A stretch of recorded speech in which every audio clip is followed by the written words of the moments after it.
Local body election అనేది 42% చట్టపరంగా జరుగుతూనే మేము ఒప్పుకుంటాం. ఎట్టి పరిస్థితుల్లో ఒప్పుకునే సమస్య లేదు. మీరు ఏమి చేసుకుంటారో మాకు సంబంధం లేదు, అది అసెంబ్లీలో చెప్పినాం. దానికి మేము కట్టుబడి ఉండడమే కాకుండా రేపు భవిష్యత్తులో పెద్ద ఎత్తున ఉద్యమం చేయబోతున్నాం జిల్లాల వారిగా. వీళ్ళకి 1% అన్న మాట్లాడే అర్హత ఉందా బీసీల గురించి? 10 సంవత్సరాలు అధికారంలో ఉన్నారు, మొన్న పోయిరు. ఆ 10 సంవత్సరాలు బీసీలు గుర్తు రాలే, ఈ రోజు బీసీలు గుర్తుకొచ్చిరా? కాంగ్రెస్ పార్టీని క్వశ్చన్ చేస్తారా? ఈరోజు బీజేపీ అయినా బీఆర్ఎస్ అయినా బీసీల గురించి మాట్లాడే కనీస అర్హత ఉందా మీకు? 10 సంవత్సరాలు మీరు అధికారంలో ఉండి మీరు బీసీల గురించి ఆలోచించలేదు, అసెంబ్లీలో బిల్ పాస్ చేయలేదు. ఈరోజు పైన అధికారంలో ఉన్న వాళ్ళు కాంగ్రెస్ పార్టీ బిల్ పాస్ చేసి పంపిస్తే దాన్ని ఆమోదించట్లేదు.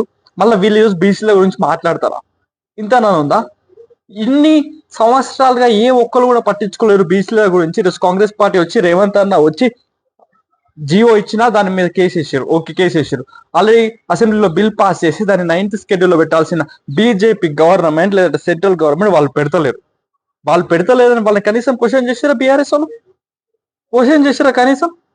మరి ఈరోజు బీజేపీ వాళ్ళు బీసీల తరపు నుంచి మాట్లాడుతారు. వాళ్ళు కూడా ఇంతనా బుద్ధి ఉంది. 8 మంది పరమానందయ్య శిష్యులు ఉన్నారు తెలంగాణ నుంచి. 8 మంది పరమానందయ్య శిష్యులు ఉండి వాళ్ళు బీజేపీలో అలా క్వశ్చన్ చేయరు. అండ్ ఈరోజు బీఆర్ఎస్ లో ఈరోజు మాట్లాడుతారు.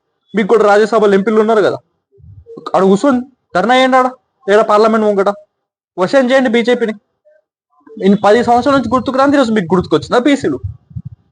ఈరోజు బీసీల గురించి ఏదైనా పార్టీ ఏమైనా చేసిందంటే కాంగ్రెస్ పార్టీ. అప్పుడు రిజర్వేషన్స్ ఇచ్చింది కాంగ్రెస్ పార్టీ, దాన్ని తగ్గించింది మీరే గుర్తుపెట్టుకోండి.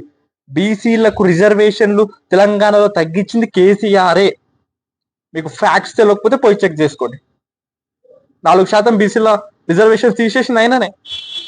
ఈరోజు మళ్ళా రిజర్వేషన్స్ ఇచ్చి ఈరోజు మళ్ళీ బీసీల గురించి బిల్ పాస్ చేస్తే ఆయన నిద్రపోతున్నాడా 9th షెడ్యూల్లో పెట్టకుండా?